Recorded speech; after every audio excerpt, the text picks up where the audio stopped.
ora arep caturan karo anakku Antasena. Aku ora arep caturan karo bapakku Werkudara. Kowe aja edan lho Antasena, iki wong tuamu lho. Lah piye nek anak wis ngeraket-ngeraket nyanak-nyanak apik-apik kok bapakne ngendikane ora penak ngono kuwi rak. Ning ati lara to, Dik. Lho, lara kae kuwi bapakmu. Kudu ora kena kaya mengkono. Perkara doyak bapak ora usah wedi. Mengko nek bapak macem-macem karo Mak Cik Setyaki mungsuhe aku. Lho. Kowe wani po?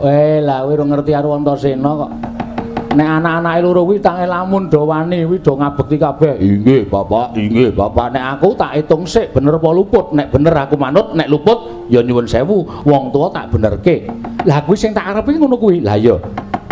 Nek aku njaluk karo kowe ya Antasena piye?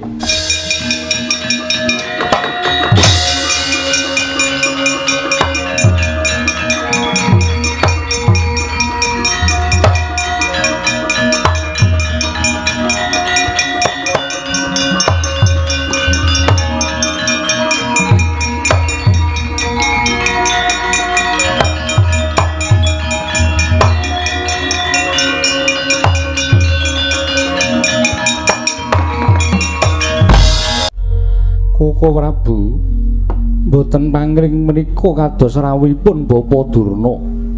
Monggo dereng kemawon kula saged nampi dawuh paduka Kanjeng Koko Prabu Indrawati. Inggih. Menika kados Bapa Penembaning Sukalimah ingkang rawuh wonten negari Ngamarta Yayi. Malah gumun kula wiwit sekawit kala wau kula menika nganti dhateng kadang kula Dimas Haryo Setyaki kula kanthi minggah wonten ing Datulaya piyambakipun boten purun. Nanging sareng wonten sowanipun utawi rawipun Bapa Durna lah kok Setyaki sak mangke sowan. Setyaki wonten dawuh. Ana apa kok kowe munggah ning Datulaya? Ih. Hestunipun sekawit kula nengga wonten ing Jawi iki mawon boten menapa-menapa. Nanging sareng wonten sowanipun Begawan Durna manah kula kuwatir. Mbok menawi mangke wonten mriki damel geger damel horeg sampun ngantos tumut-tumut kula ingkang badhe ngajar dhateng Begawan Durna. Setyaki kula wonten dawuh. Ngono ya kena nanging kudu nganggo tata krama awit iki ning negara Ngamarta ora ning negara Ndarawati. Kudu nglungguhi budaya praja ing Ngamarta Yayi. Nggih ngestakaken dawuh. Bapa Durna rawuh ngandika Bapa ing Sukalima winantu ing ngabagyan kula ngaturaken sembah pangabekti kula kunjuk Bapa Penembahan Bapa Durna. Wah, kandak blekuduk suara gembol semorante hawela. Lho nggih, Ger. Anak Prabu Darmakusuma sampun kula tampi karya bombong raos sing manahipun ing Bapa ing Sukalima. Tansah pinanganing kawidadan niribaya ing mriku Ara Durga mendhak kala sirna sowan kula tebih saking Rubeda, Ger. Namung kepareng kula ngaturaken pudyastawanipun ing Bapa ing Sukalima kewala mugi kunjuk ngersa paduka anak Prabu Puntadewa, anak Prabu Darmakusuma ing negari Ngamarta. Kula pun dinggo jimat dayana ing kasantosan Bapa Penembahan mugi kasekecakno anggenjengan dika lenggah Bapa Penembahan. Oh inggih sampun boten kirang mrayogi. Anggen kula ngabiyantura ngersanipun paduka anak Prabu Puntadewa ing negari Ngamarta. Bapa Penembahan katuran karaharjan rawuhipun Bapa Durna wonten negari Ngamarta Bapa Penembahan. Lho menika anak Prabu Ndarawati inggih kasinggihan mekaten. Oh inggih nggih. Winantu ing Sukabasuki sowan kula tebih saking Rubeda. Kepareng kula ngaturaken pudyastawanipun ing Bapa kula kunjuk ngersa paduka anak Prabu Ndarawati anak Prabu Kresna, Ger. Inggih Bapa Penembahan kula tambah karya bombong raos sing manah kula. Oh inggih. Syukur. Sinten pareng nderekaken? Oh kula menika piyambakan kemawon. Lho, mboten nganti Kurawa. Oh mboten. Sampun kula piyambakan kemawon mangke sampun cekap. Oh inggih Penembahan. Kasekecakno anggenjengan dika lenggah. Oh inggih sampun boten kirang mrayogi, Ger. Wah. Durna bapakku. Durna guruku aku ngaturake sembahku katur Durna bapakku. Oh Werkudara anak lanang anindita. Bocah mursid iso mikul dhuwur mendem jero karo wong tuwa. Wong gagah, wong jronet, wong sentosa Werkudara ya tak tampa lik nang Gus. Pangestune bapak wae tampanana ya Werkudara. Yo tak gegem dadiake jimat. Wis suwe ora tekan Sukalima. Apa wis rumangsa kebak ngelmumu? Apa wis rumangsa sundul ngawiyat guna kasantikanmu Werkudara? Kowe siswa sing tak tresnani tak anggap anak. Kowe anakku lanang sing tak tresnani. Jaya kawijayan guna kasantikan tinatah pendat jinara menter tinumbak bengkong suduk tutung. tapaking kuntul nglayang wis tak sediani nek sak mangsa-mangsa anakku lan Werkudara tekan Sukalima apa sing tok jaluk grobakana usungana ngelmuning Begawan Durna.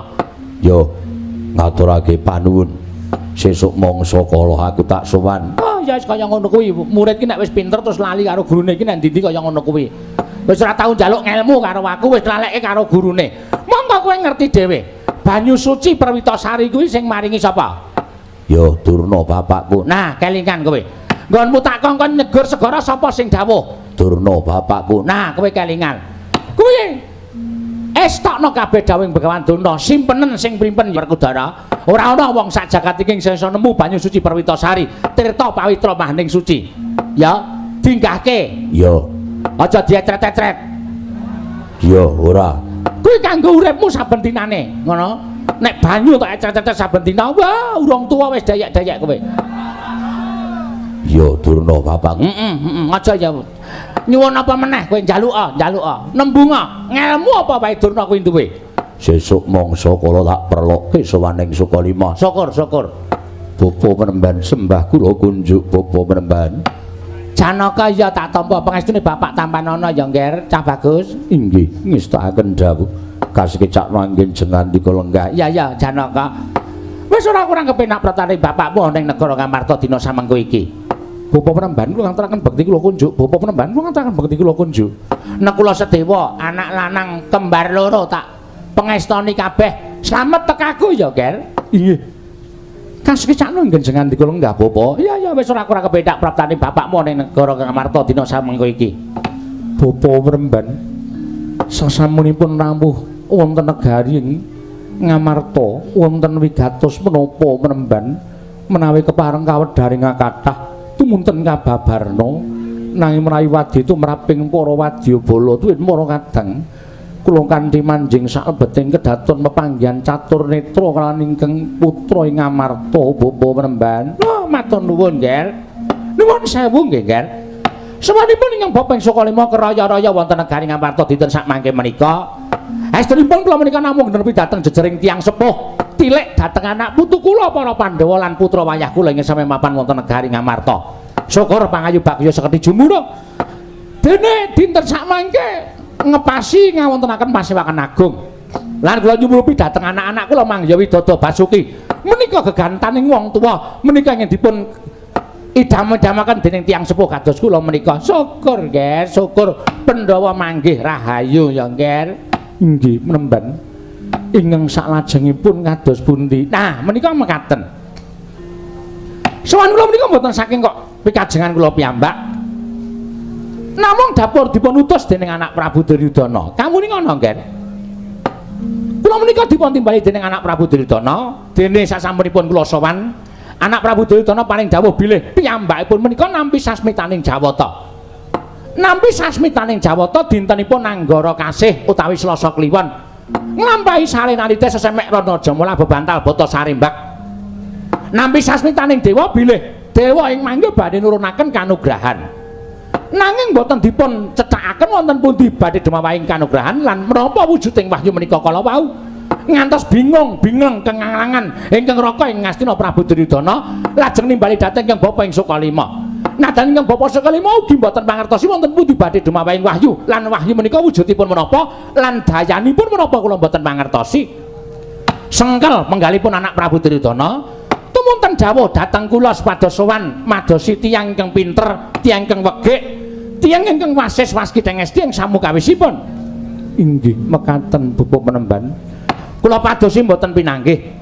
Lajeng sak nalika semanten kula menika nggadahi pemanggih lan enget bilih wonten satunggiling titahing Ubathara ingkang keladuk pinunjul dhateng sak pepadaning titah inggih menika anak Prabu Sri Bathara Kresna.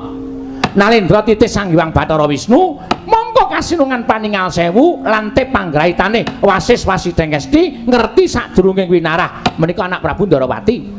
Inggih. Tumunten dinten sak mangke kula lajeng bidhal marang Bathara Negari Ndarawati. Lho, sasampunipun ingkang Bapa prapta wonten negari Ndarawati, lah kok pinanggihipun Ndarawati menika suwung. Sareng kula nyuwun prisa dhateng Nayaka lan Punggawa. Aturipun para Nayaka lan Punggawa sami matur bilih nata ing Ndarawati nedeng rawuh dhateng negari Ngamarta bidal mboten nate wangsul wonten ing Sukalima lajeng jumujuk dhateng negari Ngamarta. Kepasang Yogya katujuh ingin dene dinten sakmangke kula pinanggih kan anak Prabu Ndarawati. Tah, mila ingkang saking menika nggih, nyuwun pangapunten dene sowan kula menika mboten betah kalian anak-anak kula Pandhawa, nanging betah kula kalian Nata Ndarawati nggih menika anak Prabu Sri Bathara Kresna. Mekaten Panembahan. Nggih. Menawi tetila mekaten kula borongaken dhateng jengandika Bapa Panembahan Purbawasesa sumangga anggenipun badhe ngagem wekdalipun Koko Prabu wonten dawuh Yai. Bapa Durna rawuh menika ngersakaken pirembagan kaliyan paduka Kanjeng Koko Prabu. Mekaten inggih. Nggih, menawi ngaten tumunten nuwun sewu Bapa Panembahan.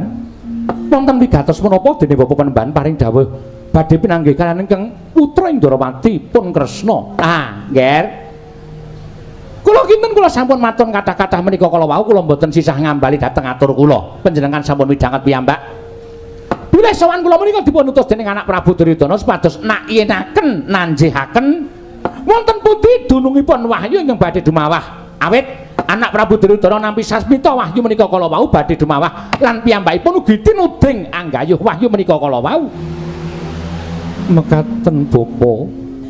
Lajeng salajengipun ngados pundi? Lah sawan kula menika namung badhe betah dhateng anak Prabu Kresna supados paring keterangan panjenengan menika nalendra ingkang pinter, nalendra ingkang wegik, nalendra ingkang waskita. Kula kinten ngertos sadurungipun winarah lan mangertosi dhateng pundi badhe dumawahing wahyu lan wahyu menika kala wau lan wujudipun menapa.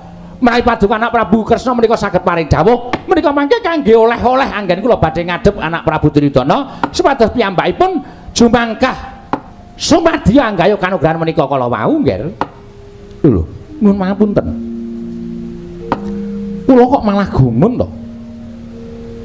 Wiwit kula sowan dhateng negari Ngamarta kula menika dipun suwuni priksa babagan wahyu dening Yai Prabu Puntadewa.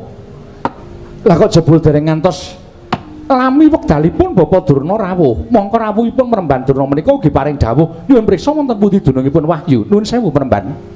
Menawi babagan perkawis menika kula mboten mangertos. Nata Ndarawati mboten cawe-cawe babagan tumurunning wahyu. Amargi menika dhateng pangaosipun dat kamurweng dat menika sakwetahipun wonten pangaosipun dewa ing karya jagat Panembahan. Ah, ampun goroh to, Ngger.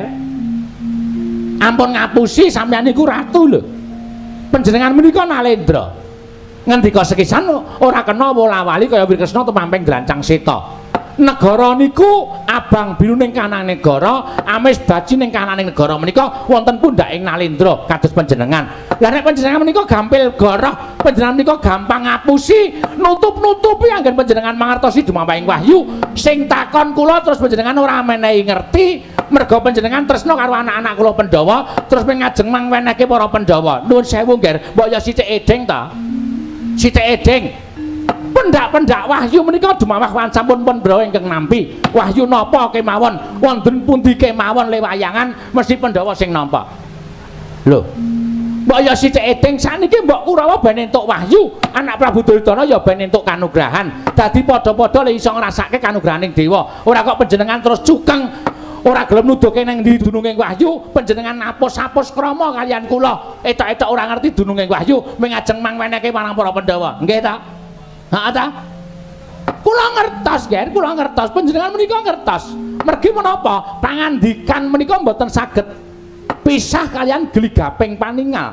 Panjenengan paring dawuh menika mboten tajem paningalipun, tegesipun panjenengan menika goroh. Tegesipun panjenengan menika ngapusi. Ning nek tajem paningal panjenengan, tegesipun panjenengan menika mboten goroh. Lahir batin anggenipun matur dhateng Kang Bapa ing Sukalima. Panembahan. Kula menika gesang menawi saged nyingkiri babagan goroh menika kala wau. Awit tumrap kula menawi sepisan kula menika nggorohi dhateng sinten kemawon, selaminipun kula menika mboten badhe dipun pitados. Mila kula sak saged-saged badhe matur menapa wontenipun. Menawi abang kula aturaken abang, menawi biru kula aturaken biru, menawi petak kula aturaken petak. Menika sak nyata. Jawi lan lebeting Kresna mboten badhe goroh Panembahan. Ah, ampun ngaten to, Nggih. Mangga ta. Wonten pundi dununge wahyu? Menika mangke ora kok terus anak Prabu Duryudana sing entuk wahyu ora kok. Neng Pandhawa ya nggayuh kanugrahan, anak Prabu Duryudana ya nggayuh kanugrahan. Nek wis cecok tetanggane, padha-padha mandu landheping pacul mingkali sapa sing ketampa sapa sing ketrima ngoten mawon panjenengan ora usah dadak goro kalih kula ngendika napa apan anane kemawon mboten sah ditutup-tutupi nek panjenengan nutup-nutupi perkara niki tegesipun nata Ndarawati menika ratu sing ora adil kandhane akeh ratu Titis Wisnu ning tumrap kula panjenengan menika sampun ngendika goro sepisan menika kala wau badhe tetel Wisnu ingkang nyalira dhateng Paduka anak Prabu Ndarawati Premban sakmenika ngaten kabedhao dada kula kapendheta manah kula turun dipriksa dhateng manahipun nata Ndarawati kula mboten goroh estu kula mboten mangertos malah menika mangkin nemberi nembak dening Kyai Prabu Puntadewa bilih kula mboten mangertosi wonten pundi dununge wahyu ingkang badhe dumawah menika kala wau menawi Bapa Panembahan wangkal menawi Bapa Panembahan menika ajengipun nyuwun priksa dhateng kula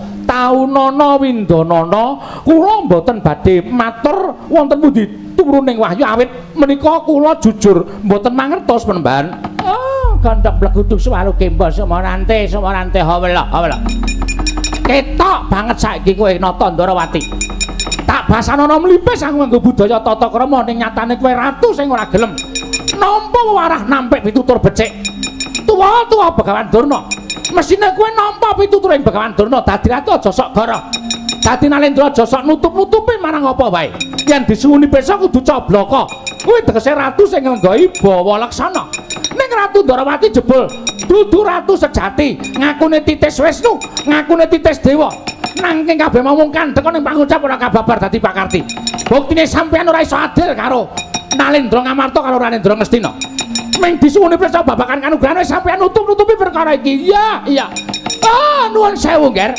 wiwit dina niki Durna mboten nrimake ajeng kula lokke sak jagat nek Ratu Ndarawati sing Titis Wisnu menika mung kandhek wonten kabaran ora kababar dadi kapakarti kabeh mung ngapus krama kabeh mung ngapusi Nger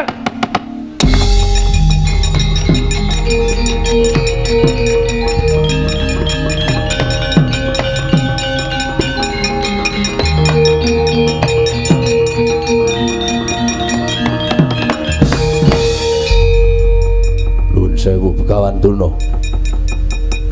nek ngendikan wis sing apik sampeyan kuwi brahmana sampeyan ki wong suci sampeyan kuwi pandhita aja sok gawe geger mrana mrene aja sok adu-adu mrana mrene men jagat rusak mergo saka cangkeme Begawan Durna nek sampeyan kena tak elekke aja wani nyamah marang asmaning Ratu Ndarawati Setyaki sing nderekke Ratu Ndarawati ora nrimakake nek Ratu Gustiku diunek-unekke serakatan gunemane kaya wong ora duwe budaya serakatan gunemane kaya ora duwe tata krama ayo nek pancen ngunek-unekke ngunek-unekno Setyaki yen pancen kowe ora trima harus Setyaki aja karo Koko Prabu Ndarawati ngapa aku ora ngapa-ngapa kok aku ki ora urusan karo kowe kok Setyaki aku ki ora ana perkara karo kowe aku ora ana masalah karo kowe perkara aku karo anak Prabu Ndarawati anak Prabu Ndarawati ora gelem ngandhake menyang endi dununge pustaka anu wujuding wahyu ing bakal tumiba lan papane menyang endi lan gunane apa mula kang saka kuwi aku ora nrimake merga ketok banget gegaping paningal Ratu Gusti mukae goroh karo Begawan Durna aku ora seneng yen to Ratu goroh tumindake kaya mengkono kuwi mula kang saka kuwi kudu tak peksa jujurake menyang endi dununge bakal dumamahing wahyu lan wahyu mau gunane apa lan jenenge apa yen caramu kaya ngono kuwi Setyaki sing ora trima yen caramu ninggal tata krama ora basa nungkak krama karo Koko Prabu Ndarawati Setyaki sing ora trima lho kowe arep trima apa apa kira-kira Setyaki wanu karo Begawan Durna wit biyen Setyaki ora wedi karo Begawan Durna iya gleleng kowe ya gembelo sirahmu kowe gleleng pacakmu ora nyawang najan Begawan Durna kuwi ijen tanpa rawang nang kowe ora weruh Werkudara kuwi muridku Janaka kuwi anakku lanang Werkudara anakku lanang nek kowe wani ngantepi karo Durna kowe wani njotosi karo Begawan Durna kowe wani milana karo Begawan Durna kowe bakal nampa pidana saka Werkudara karo Janaka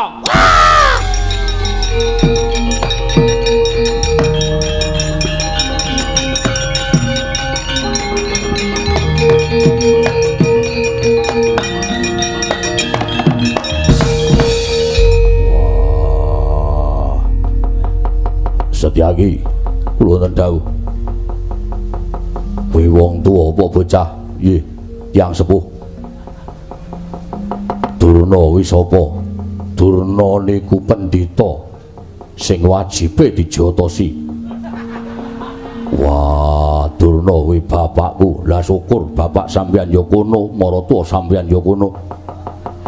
Kowe wani karo Durna padha karo wani karo Werkudara. Kowe ngilani dadane Werkudara, wani jembalani karo bapakku. Wah, Setyaki, apa kira-kira wani karo Werkudara? Nek pancen kepepet sing tak wedeni apamu. Wah, wani karo aku. Nek kepepet sing tak wedeni apamu, metu njaba. Werkudara, Setyaki kowe dong apa?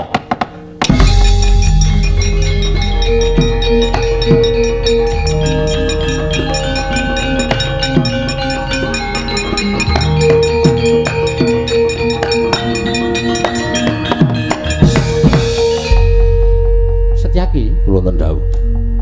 Apik apa nek ngono kuwi ya? Nek ngono kuwi apik apa piye? Nggih. Awon. Aku rak wis kandha karo kowe, aku wis kandha karo kowe bola-bali. Nek neng Dwarawati sakarepmu merga kuwi negaraku, ning nek neng negara Ngamarta kuwi aja. Budaya Ngamarta kuwi ora kaya cak-cakan Dwarawati. Nggih. Nyuwun pangapunten. Sing ngakon sapa kowe njotos Bakawan Durna? Kula piyambak. Dasarmu sengit. Lho, ming sengit? Nggih, ket biyen pun sengit. Mula nek teng pundi papan urut dadakan kudu njotosi Durna kula gawe dadakan. Wah, Kresna kakangku. Wene ana palilah adimu lanang kita idak-idake ndak ngempilo sirahe. Werkudara, apa? Yen kowe njaluk palilah ora tak lilani, wong Setyaki kuwi adikku karo tok idak-idak ki piye? Wong ora kesel kok didak-idak. Ku sik kowe meneng sik. Iya. Setyaki neng benere neng lupute.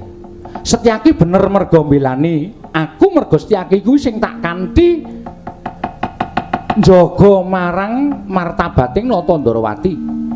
Nek Kresna dielek-elek karo wong kono-kono Setyaki mesti nesu, mesti kuwi ya. Iya, larak ngaten. Senajan Durna sing nguman-uman karo Nata Ndarawati arepa wong tuwa arepa pendhita ning wajibe jotosi. Kowe meneng sik to? Inggih, ngestakaken dawuh. Ning Setyaki luput ora nganggo cak-cakan tata krama, ora nganggo budaya. Iki ning Datulaya waton jotos. Lah kuwi sing aku ora seneng. Setyaki ya ana lupute, ana klerune, ana benere. Nggih. Werkudara ya ngono. Kowe bener belani gurumu. Ning sing tok belani kuwi wong sing kurang tata kramane, sing tok belani kuwi wong sing candala. Apa dumeh kowe diwenehi ngelmu, apa dumeh kowe diparingi apa wae karo Bakawan Durna, terus sak tingkah polahe Durna tok belani. Ya ngono apa piye? Wah. Dadi kowe kleru, ning kowe ya bener. Yo. Setyaki esuk neh aja dibaleni. Nggih, ngestakaken dawuh. Kowe penderekku, nek aku ora dawuh apa-apa, kowe aja tumandang. Ngestakaken dawuh. Apa meneh jotosi Durna? Ngestakaken dawuh. Lah kejaba nek aku wis dawuh karo kowe sak karepmu, kuwi ana panguwasaning Ratu Ndarawati, bener luput tak tanggung. Lah nggih. Ning nek urung entuk dawuh aja tumandang. Mboten. Kejaba nek wis entuk dawuh. Nggih, upaminipun. Upamane kowe wis tak dawuh iki upamane lho. Nggih. Upamane Setyaki Durna kok lambene elek antemono. Lah kuwi kowe lagi mangkat sendika ngestakaken dawuh. Lho, piye kae?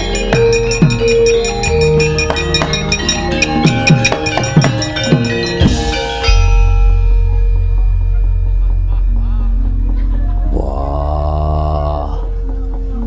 Setyaki kok mangkat njotosi Durna bapakku. Lah kae mau ki ora ngrungokke kok. Aku rak muni upama to. Upama Setyaki, upama aku kandha Setyaki Durna Jatasana. Lah kok bocahe nun nggih ngestakaken dawuh klepat lunga. Wola cah edan.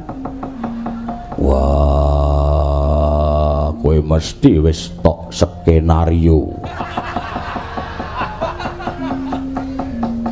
perkara iki supaya Durna dijotosi karo Setyaki. Ora Werkudara, ora apa Setyaki njotosi Durna. Wah, mung suwe Werkudara.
Koko Prabu, lah kok malah mekaten lampanipun. Iya kula nyuwun mapunten.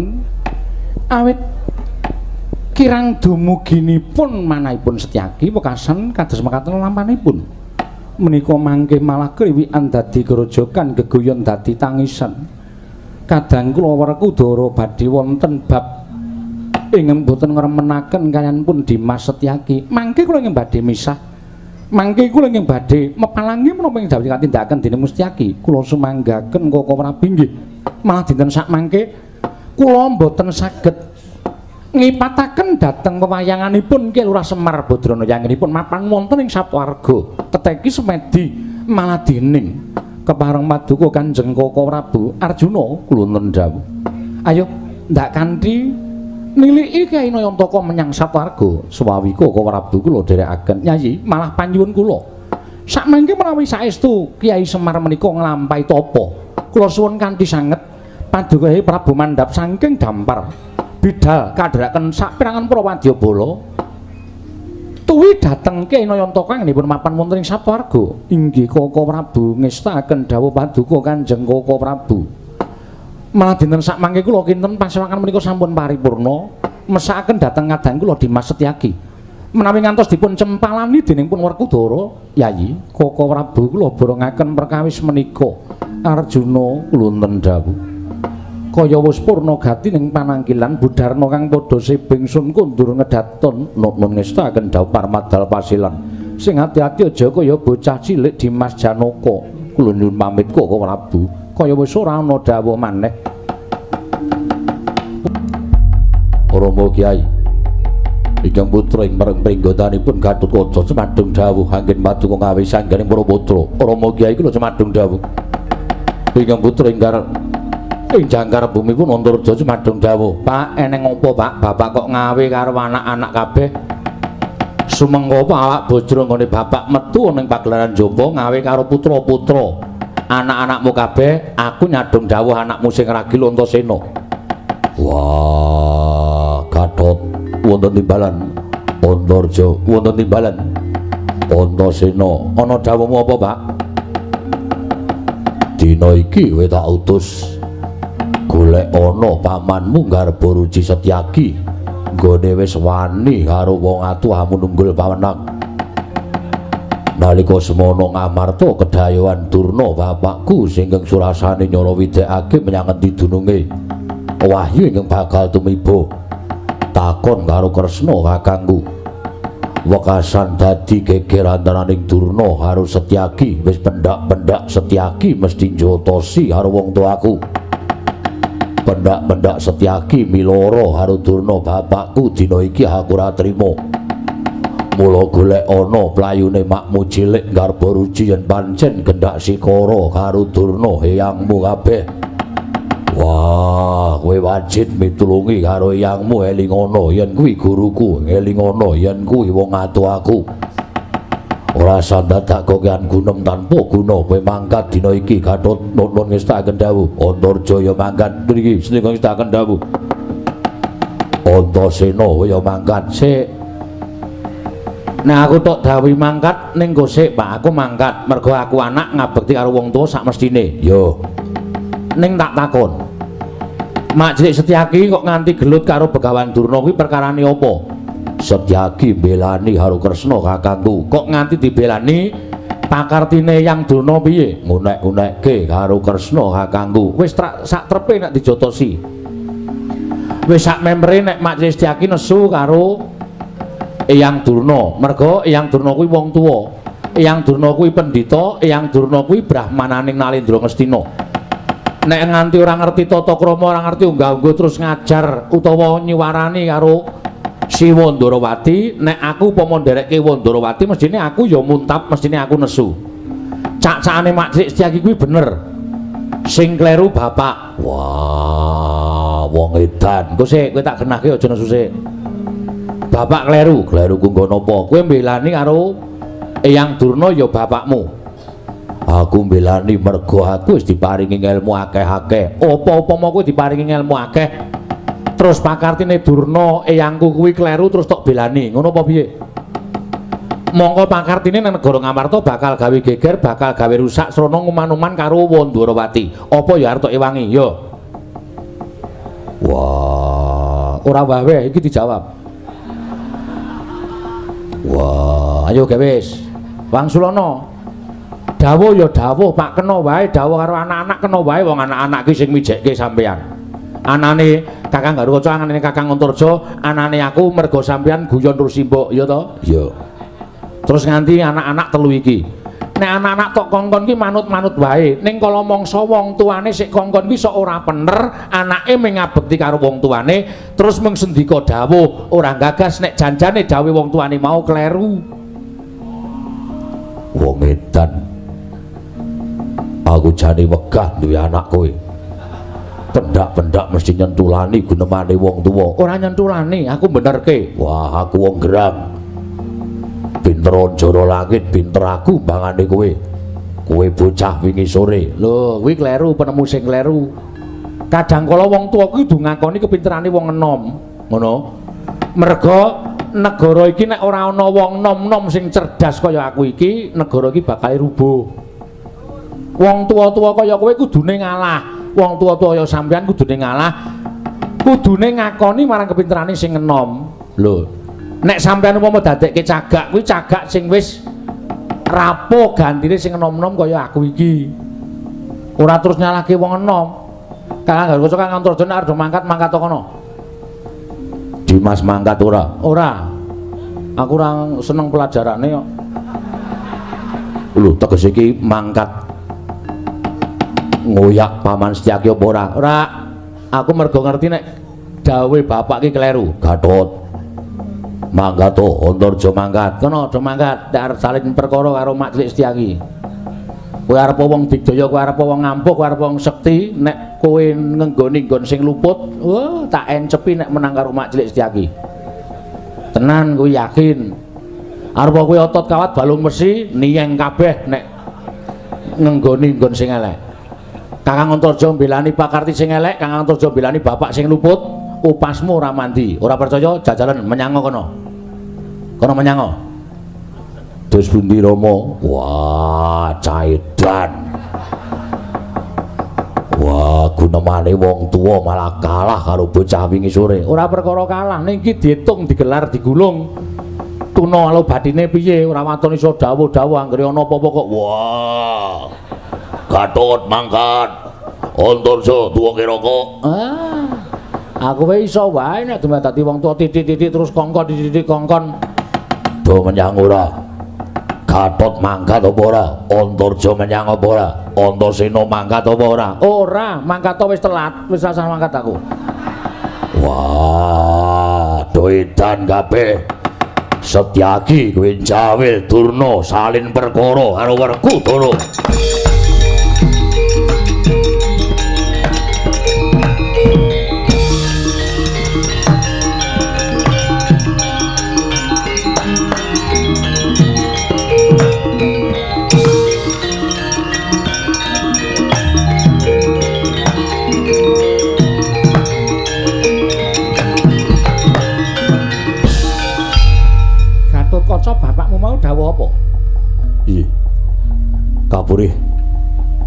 Gusti Paman Setyaki. Terus menawi pinanggih menawi Paman Setyaki nyikara Eyang Durna kula kedah wantun lan Paman Setyaki. Kok kowe ora mangkat? Aturipun Dimas Antasena dados panglimbang raos sing manah Kulawa. Kowe omong apa? Ayo omong biasa. Lho, tegese iki omong apa? Kowe iki ngomongi apa? Ya meng aku ngomong nek bapak kuwi kleru. Merga Durna kuwi arepe dheweke Brahmana, arepe dheweke iki pendhita, arepe dheweke wong suci ning senengane kowar-kowar ngedu kono ngedu kene. Senengane gawe perkara. Ngono. Mula Durna ki wajibe dijotosi. Wis bener Setyaki. Lho. Ning Setyaki kae engko doyak bapakmu, Perkara doyak bapak ora usah wedi. Mengko nek bapak macem-macem karo Mak Setyaki mungsuhe aku. Lho. Kowe wani po? Lah kowe ora ngerti karo Antasena kok. Nek anak-anake loro kuwi tak lamun do wani kuwi do ngabekti kabeh. Inggih, Bapak, inggih, Bapak. Nek aku tak hitung sik bener apa luput. Nek bener aku manut, nek luput ya nyuwun sewu. Wong tuwa tak benerke. Lah kuwi sing tak arepe ngono kuwi. Lah iya. Ning aku njaluk karo kowe ya Antasena piye? Gatotkaca Antarja. Iya, Kulawa. Iya, kula. Kowe mlapatol aku ning Setyaki. Parengipun. Aku kok rada ora percaya karo ucape Begawan Durna. Merga Durna kuwi kendel, kuwi yen eneng Kurawa. Durna kuwi kendel, neng kiwa tengene ngarep mburine akeh sing padha nyengkuyung karo Begawan Durna. Durna kuwi ucape kendel. Ning Durna kuwi jireh getik wedi mati nek ijen. Iki. Mula ucape banget-banget gone ngias karo Natandrawati, wangune Durna nggawa Kurawa. Barengipun Ewangono papanmu garap hujan pancenku Durna nggawa Kurawa singkirna. loro iki sedhaken dawuh. Sik, aku tak ngedongke sisan. Apa? Nek Kurawane mundur, Durnane maju, mongko kae digdaya, kira-kira anak-anak Pandhawa iki entuk ngajar apa ora? Lah kuwi sak karepmu. Ah, kuwi tegese ora jelas. Entuk apa ora? Nek entuk tak ajari Begawan Durna. Ning nek eneng apa-apa bapakku nesu tandinge Kresna. Lho, jare kowe Rak mau. Saiki kowe wiladalah. ora wiladalah iki gak apa ora kok wiladalah. Kok sik to, wiladalah iki gunemane Kresna. Iya ning rasa nggo wiladalah iki wektune mepet dhewe caksek. Setuju apa ora? Monggo yen bapakmu nesu aku mungsuhe. Lah nek ngono rak cetok mangkat Kang, gliak-gliak ngadepi Kurawa. Nek Durna tumindak diajar wong telu. Iya, Dimas.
Durna.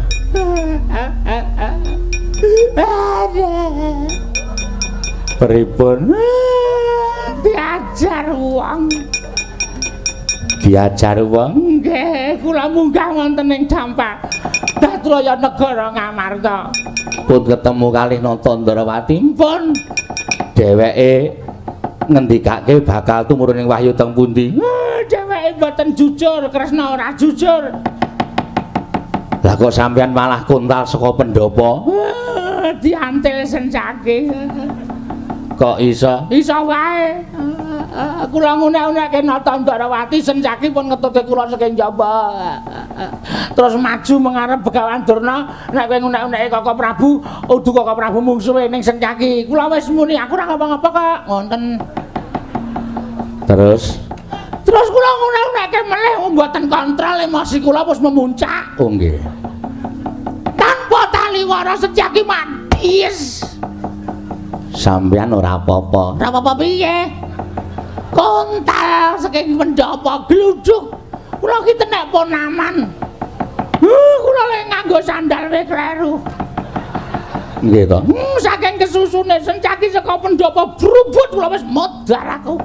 Ajeng-ajeng melayu candak rambut kula dipolo dier-dier.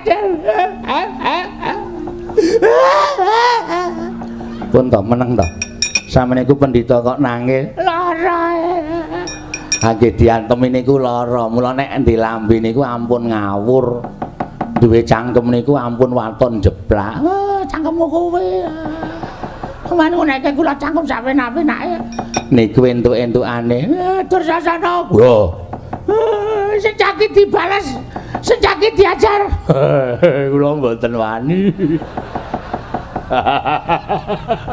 Setyaki niku cilik ning tangane atose ra jamak-jamak.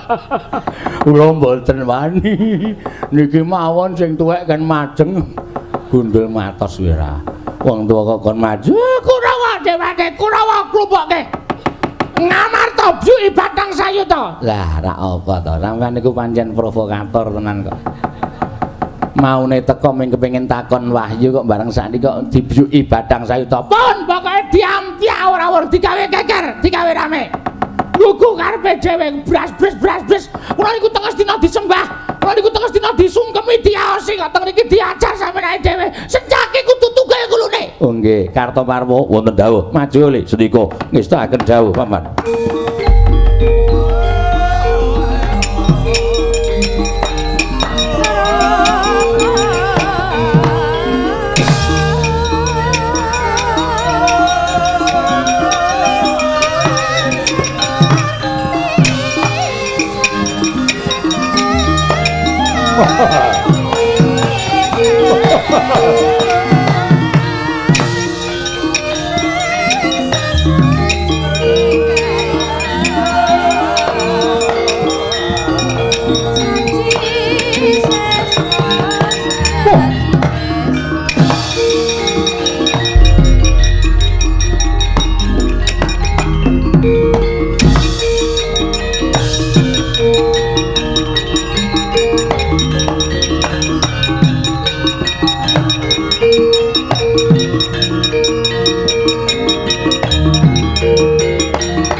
Menungso sing mulang sarak Setyaki. Wanimu mung karo wong gerang, wanimu karo wong tuwa. Begawan Durna mbok Pulasara, rasaku kan bebangal Kartomarma arep milani ayo maju leganing atiku. Walah dalah. Kemewat gunemamu kurgem jimat kaya wong wani ndrat persiapan. Ora minggat saka arep aku tak tebak dadamu kene marganing patimu, tak glethuk ndasmu rondo bojomu selawase urip kowe Kartomarma.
mati kowe.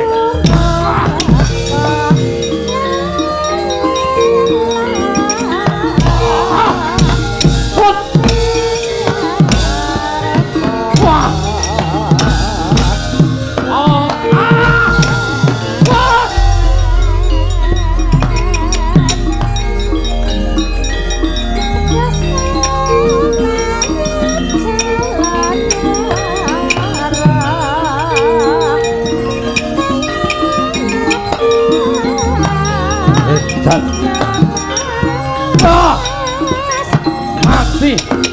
Wah. Ojo minggat parap.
Wah, Setyaki. Ayo Surtayu. Matno Sastra Jenderal Matakan Aji Jaya Kawijayan. Wah, mati dreng. Wah.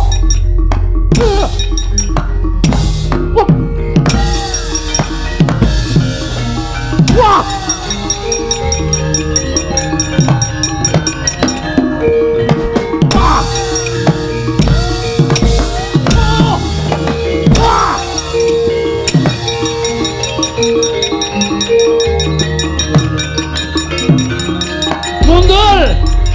Mundur!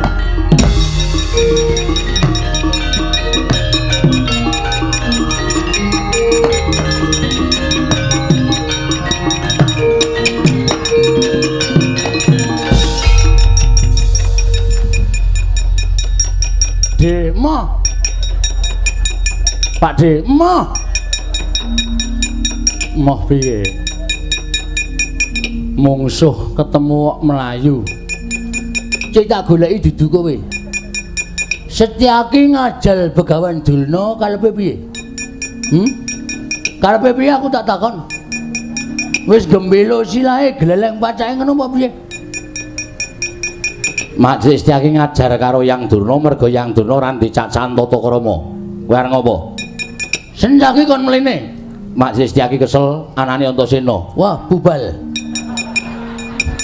Bubar piye? Bubal moh aku. Kok moh? Kowe nek pelang ngawul kok. Ngawul piye? Ngawul kowe iki ngawul ora duwe kacektan ning ngawul. Ya nang kene kowe karo aku sing adu arep kowe apa aku sing tekaning pati. Ngono wae, nek wis maju perang ki aja wedi, Pakde. Kowe kok ndengane nganggo kathok dawa to? Kudanan teles. Oh. Tel paksa ngene iki.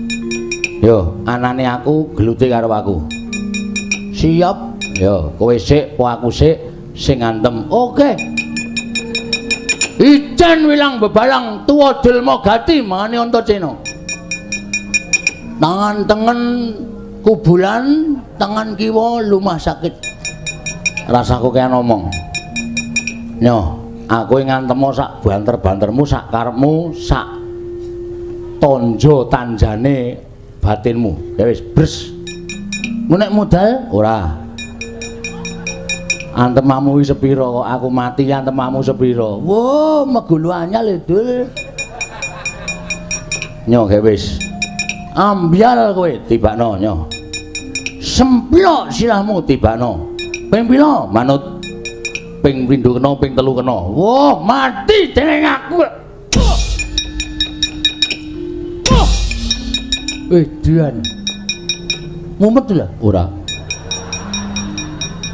Buyel? Ora. Wis ngantem burung kowe. Wah, digol ngece.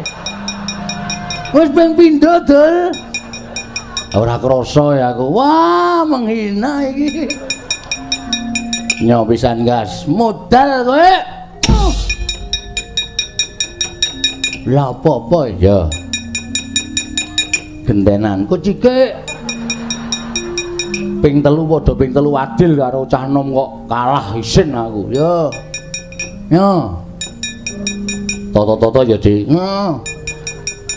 Ngati-ati wingi batu tak nggo ngantem sirah kebo iso pecah. Wah, cangkeme. Kuwi jenenge ngedeg-degi kuwi.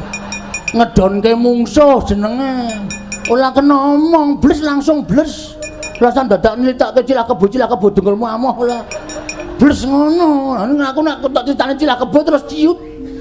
Nyaliku ciut e. Ya gak wis rasa omong wis aku. Nyo. Semelah. Lho, dadak ndonga. Ame muni semelah ki omong apa-apa ki arep mindake muni semelah apik. Aku kudu ndonga ta? Ora wis ya. Toto-toto ya, Dik. Siap nemeng tangane Antaséna cepilo. Aku iki kulino nibani tangane sak luwih gedhe saka tanganmu nyatane ya ora apa-apa nyatane kowe nibake tanganku siap ngono. Kok sikik lagi omong. Asem ki buyel aku. Nek wis aku lah omong lagi jotos lagi omong dijotos. Yo sorry. Pican. Heeh, pisan. Wah, padha dik dayane. Iya. Yo.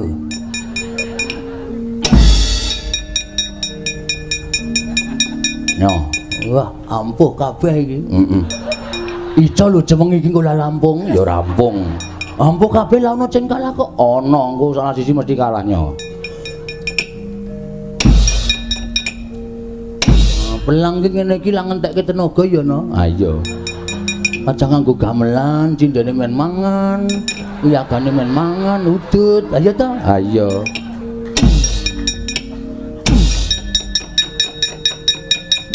Nih. Melah. Woi, tanja tenan. Lho kok sikik lagi pisan kok. Oh iya. Kecucu aku. Aku cok asem wonge jeneng kecucu. Ayo. Kurang pisan. Ya.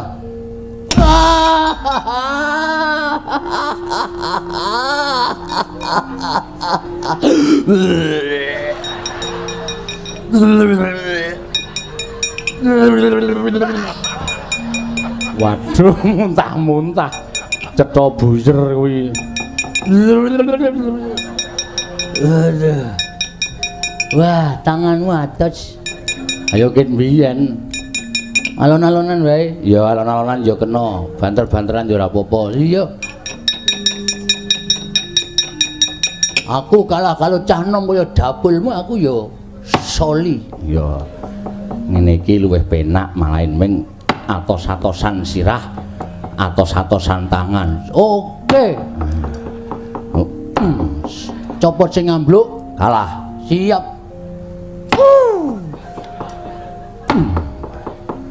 Wis ngene iki pelang olah lekoso bayale ajeg. Ayo.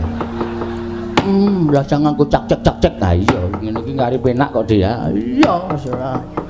Ayo, kali copot sing ngambruk mesti engko kalah mesti. Lho, kok pindho? Ayo ora apa-apa digeleske kok. Wah, jigel ya pindho-pindho. Lho, Ping 3. keliwatan coli. Wis 3 wae. Ya, 3 wae. Wis, lain entuk tambah lho, Ora. Wis banyak seneng. pecah utekmu. Ambil tempulung kepalamu.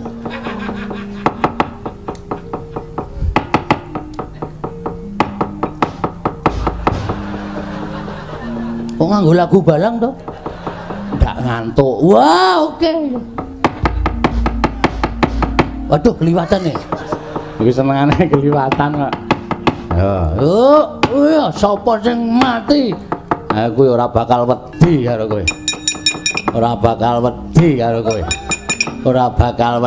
karo kowe. Wis, arep ngopo nek kaya ngono?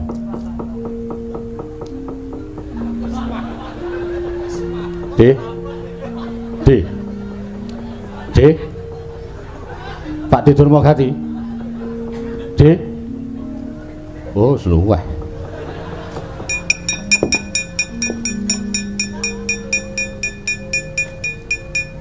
Dur.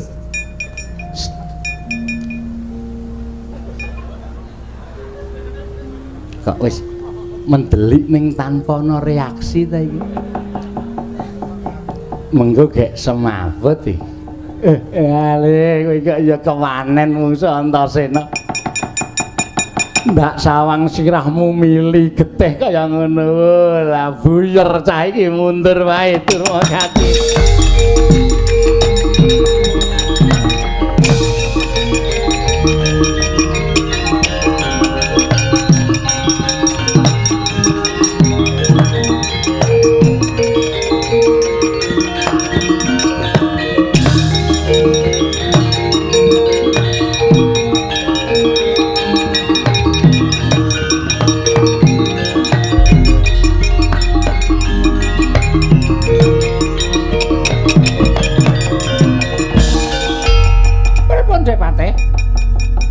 Kurawa kok mangdu karo anak-anak Pandhawa. Mangdu karo Setyaki kula tak takon Dek kapan Kurawa iso menang karo Setyaki karo anak-anak Pandhawa. Sampeyan mbok ya nganggo penggalih to Penemban. Sampeyan nganggo nuwun sewu le metung menika sing genep aja buntung tembe mburine. Ah, kontak bleguduk suaru gembol Somarante Allah. Gugu karepe dhewe. Kurawa kon baleske lara wilange Begawan Durna ora padha pecus. Depate mang semingkir. Setyaki kowe ora minggat karep aku tak cucuk cundha maneh ora tinjung akhirat nyawa mojo tundang Begawan Durna parat.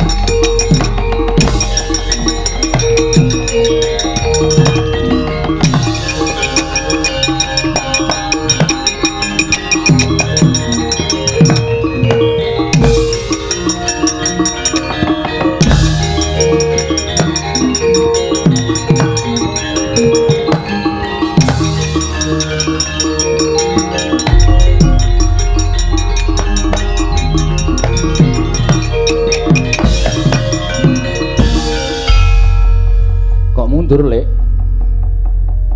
Durna mbeta pusaka. Durna nggawa pusaka inggih. Pusakane kula waspaosaken mboten pangling Kyai Cundha Manik. Wah, ampuh kegila-gila. Kok ora tampa nganggo gada wesi kuning menawi nampi dukanipun Kanjeng Koko Prabu malah kula mangke nampa pidana. Lah terus apa Setyaki kalah karo Durna? Raos kula mboten ikhlas menawi kula kawon kaliyan Begawan Durna. Lah terus piye? Kula nyuwun senjata pitulungkir. Kula dipun tulungi. Carane nulungi Cundha Manik seuwal saking angganipun Begawan Durna supaya Durna iso kula ajar sawen-wen. Adepana Begawan Durna aku tak ambles bumi, tak njedul ning mburine Begawan Durna, nek Cundha Manik wis tak cuthik uwal saka tangane Begawan Durna, ajaran mak cilik. Estu napa? Lho tenan, Sendika.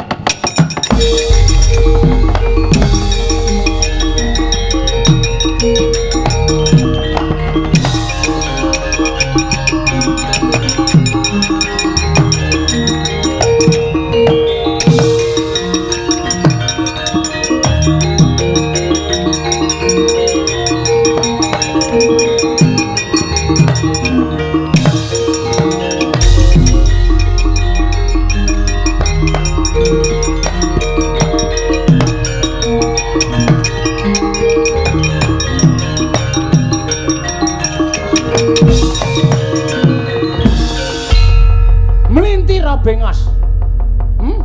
Mendelik mripatmu aku ora wedi Setyaki. Kowe ora weruh sapa sing tak gawa, apa sing tak gawa? Ya kuwi wujuding Kyai Cundha Manik tamake Gunung Jugruk Segarasat. Ayo maju. Yen pancen kowe duwe pusaka sing jeneng Gata Wesi Kuning, kon tekan kene kaya ngapa gadamu. Tak cucuk Kyai Cundha Manik ora tinjung akhirat nyawa aja duntang Begawan Durna, pendhita saka 5 keparat kowe. Ayo maju. Maju Durna ora usah dadak nganggo Gada Wesi Kuning. Aku bakal sembodo miloro karo kowe. Gugu karepe dhewe panus maring jajaran sertaning bawana. Iblis lanat kowe. Ora minggat saka karepating Begawan Durna. Kelakon tiban Kyai nanti ki mau. Cundamane iki nanti iki mau lho Antasena kok nek kono Cundamane kok ora ono. Terus Lek.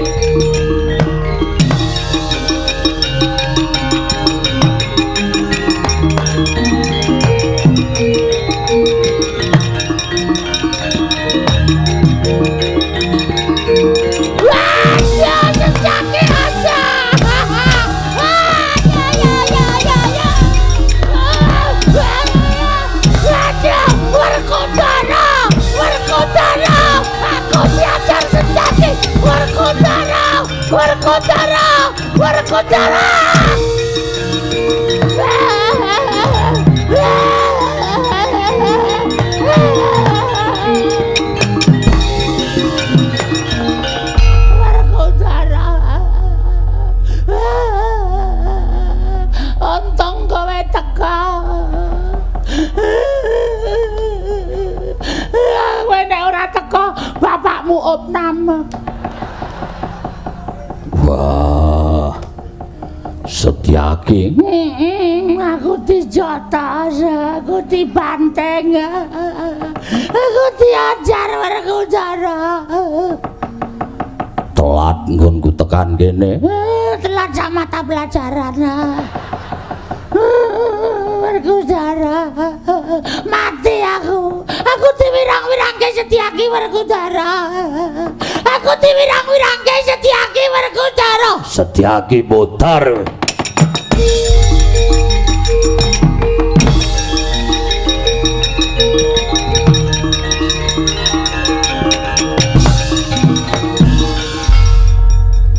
Apa dianggap Begawan Durna ora duwe kanca? Sembetengan. Setyaki umurmu ora tekan engko sore. Kowe dicandak karo Werkudara, cek babete nang ngebuk brus. Setyaki mati, Durna aman sepanjang hidup. Mudhar kowe. Pateni Werkudara, kowe muridku sing tak tresnani tenan. Ora iso mateni karo Setyaki. Beda apa kok tak manehi ilmu Aji Jaya Kajayan Duna kasantikan. Ora ana gunane babar pisan. Pateni. Setyaki mati kowe njaluk ngelmu apa wae mesti tak paringi. Njaluk ngelmu apa wae mesti tak paring Werkudara. Aja nganti ucul. Doyak terus Setyaki candak terus didengkek boyake. Terus dilalahi kuku kacamata. Anu kuku pancanaka. Nggon gulu kuwi telonyo mesti modar. Setyaki ora bakal iso urip.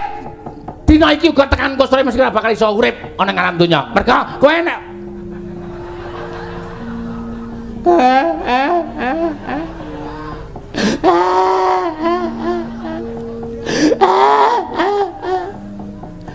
Ngopo kok nangis yang? Antasena. Kok nangis ngopo? Mesti arep jotosi aku. Ketara akikmu tok walik kabeh. Ora. Kowe ngewangi Setyaki to. Kok cocok ucapanmu?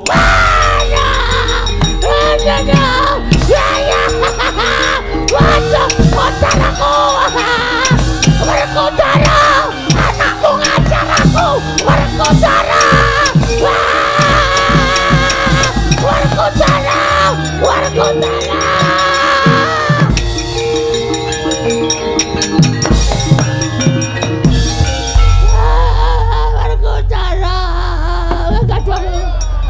Malah nyikot. Durna bapakku ora sengaja. Ora sengaja pacangkeme. Sopo sing ngajar kowe? Antasena. Antasena. Akike diwalik kabeh. Dilangi watune. Nang ngendas ki mak trep ngono. Wah, Antasena. Antasena wani ngajar kowe. Ngajar aku Werkudara. Antasena pateni. Gunane apa kowe ndek Antasena ora miturut karo wong tuwa? Pateni. Antasena pateni ilang-ilangan ndok siji kok bali kendhok meneh. Pateni aku gandhe putu Antasena wani ngajar karo mbane. lara tenan Werkudara. Wah, rasa wae. Kowe nek nganti ora matani Antasena banyu suci Perwitasari tak jaluk bali. Wah, yo.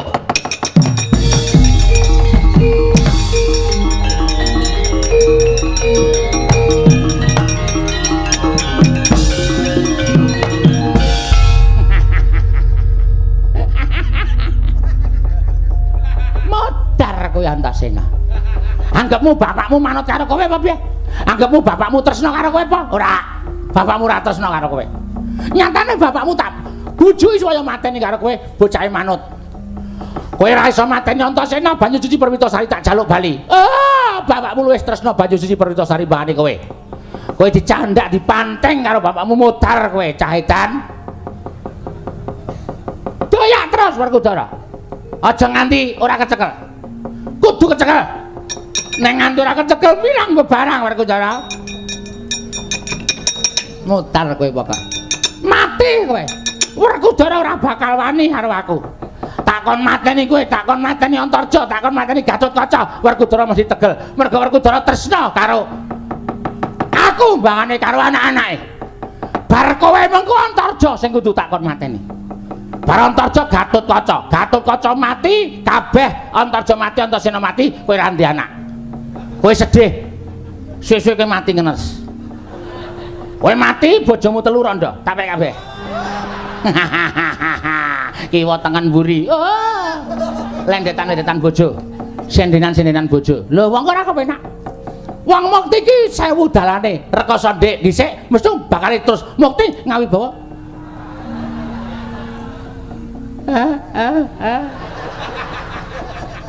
Antarja. Inggih Yang. Kula kok midhanget Kanjeng Yang ngendika badhe dawuh Kanjeng Rama mejahi dhateng anak-anakipun sedaya Antarja Gatotkaca Antasena. Bangane ra omong kok. Ya bangane ra ana pembicaraan. Aku ki mung udara ora mateni sapa-sapa. Mateni ki entuk hukume negara kok mateni sapenake dhewe. Ora. Estu napa mboten? Ora yakin. Sumpah ora. Ora ana niat buruk dalam hatiku, Antarja. Ora ana niat apa-apa, Antarja. Estu napa mboten? Ora. Ora, Antarja. Ora tenan. Dereng dinapak-napaki kok wis bengok-bengok. Men dikasihani aku. Ora tenan, Antarja. Ora tenan. Estu napa mboten? Ora tenan. Ayo.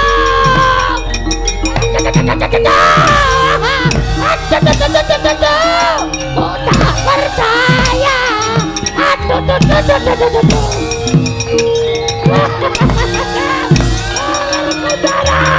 Werkudara. Waduh. Kau tak percaya.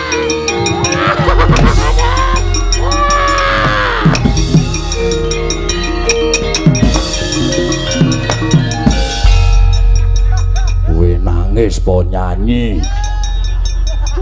Men lara-lara. Lara tenan.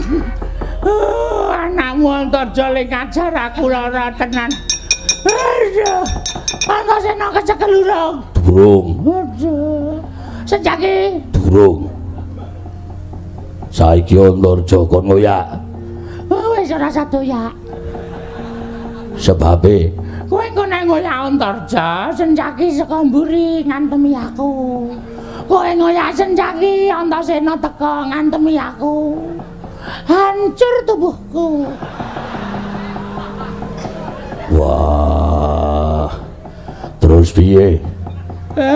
Aku gendong. Gendong piye? Aku gendong pokoke nek kowe mlayu ngoyak Senjaki aku melu, kowe mlayu ngoyak Antasena aku melu. Nek aku tak tinggal ning kene aku dadi diajar karo wong-wong kuwi. Yo. Ya wis gawe padha rada. Yo. Kowe iki ndi anak-anak kok ya ora ngabekti karo wong tuwa ta Werkudara. Pantasen aku dadi mentolo ngantemi aku Antarja mentolo ngantemi aku iki kepiye?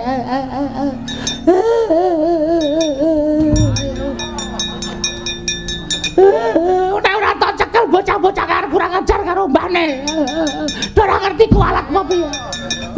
Ing atase mbakku ki mbane kok diajar sawen-wen sawenake dhewe. Nganti lara atiku nek kaya ngene iki kaya ora diajeni karo sapa-sapa. Iki piye to kok lara wae? Wah. Awakku kemeringet. Keringet kok kaya lenga ora. Tilap. Yo. Lho, kuwi andukku to. Kudu. Wah, wae ana tulisane Kumbayana. Ora. Wae. Wis jenengane anduk kok gentenan. Nek kena panu piye? Yo, men. Wis aku dikekep. Yo. Daya. Senjangki Antarja, Antasena Daya. Wah, Setyaki mutar.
Piye?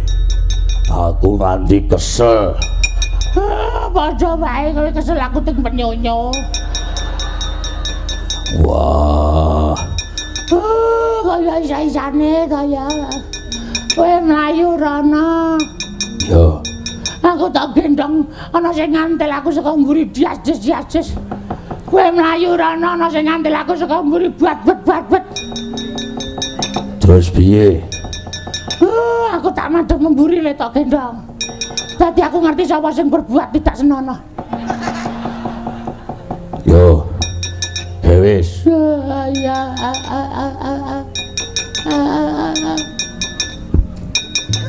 Wis tak lapi. Wis ya wis ngono. Wis balik. Nah ngene iki ra weruh sawah ladang. Weruh pemandangan. Wis doya. Yo.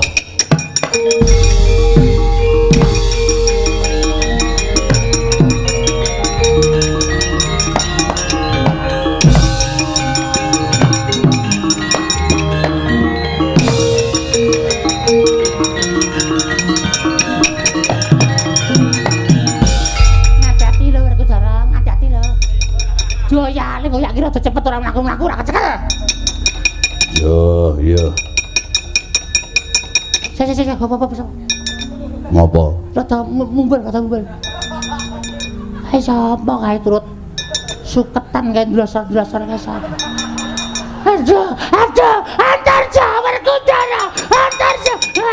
Aduh ya rada. Wah. Terus jodoh banter. Cek, hop. Ngopo?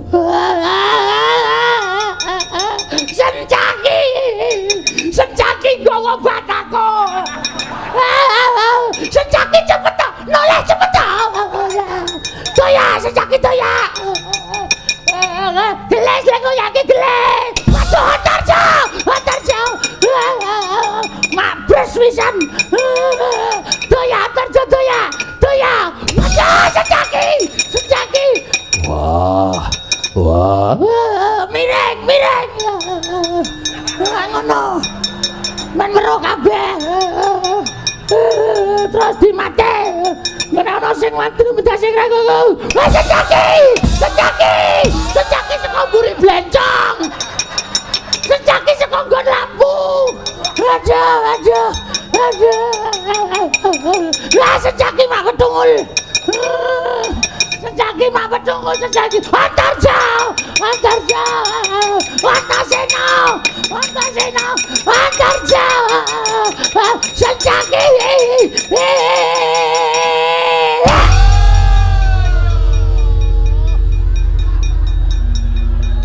Mutar luweh. Wah, saya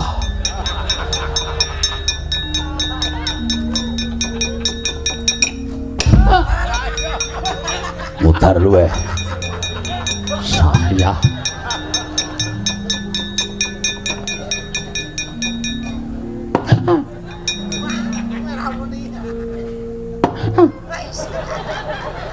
isih nyewara ya.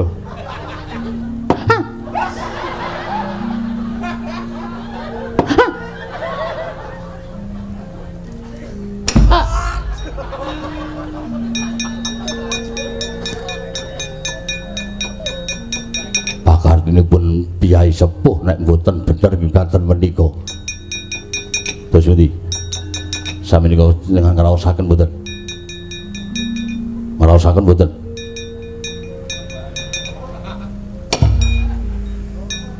Waduh, mati tenan iki.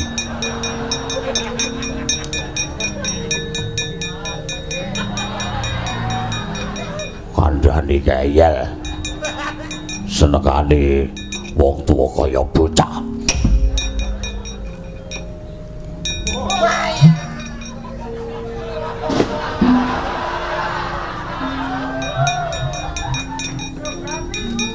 Sadar aku.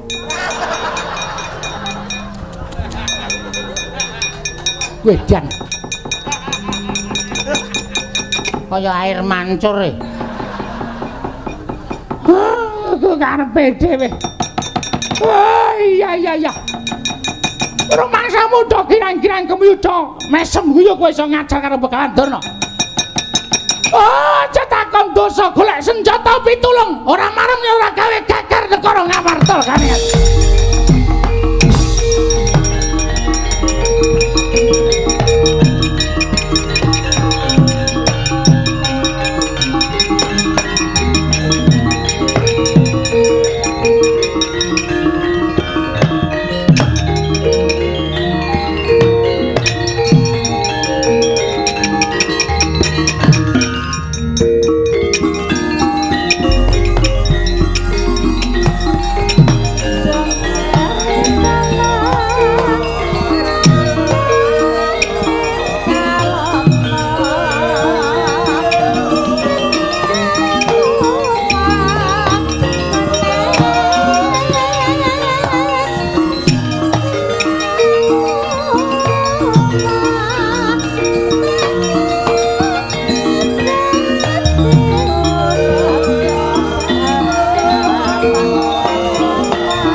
Kresna sinayeng manggelung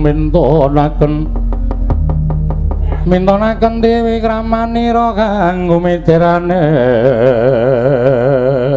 ngasta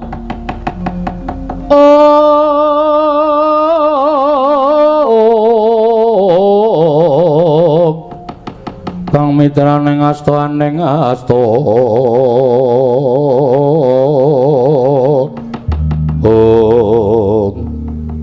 Antasena ana timbalanmu apa Pakde? Aku ngaturake panuwun dene nadyan ana klilip ingkang tumanduk ana ing Praja Ngamarta ewadene anak-anak Pandhawa padha lantip panggraintane trampil nggone makarya. Ya mung titip negara. Lah Pakde karo Bapak arep tindak ngendi? Aku arep ana ing Karang Kadempel, sumusul Kyai Nayantaka nggone napakake semedi ana ing puncaking Arga Sapwarga. Wo Semar tapa ning puncaking Gunung Sapwarga. Iya pancen mengkono. Bapak yo tindak, Pak. Mbuh racaturan. Oh ya wis. Isih nesu to, Pak? Mbuh racaturan.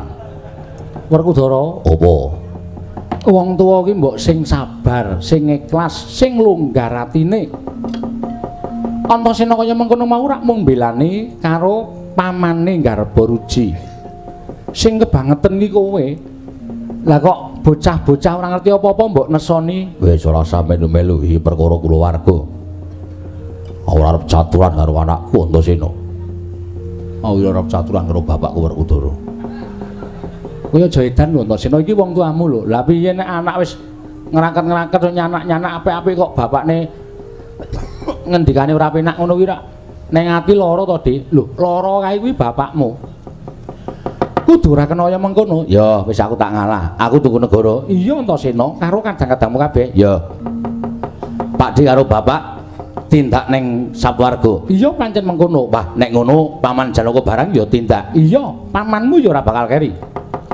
Lan bapak bedene bakal ya tindak. Yo aku ya mangkat. Iya, gelem ngendikan. Wah, lali. Wis ora sandaka kowe kan gunem tanpa guna mangkat Werkudara. Yo, ayo tak derekke.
tansah pamoring sukma sinulaya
Sumuna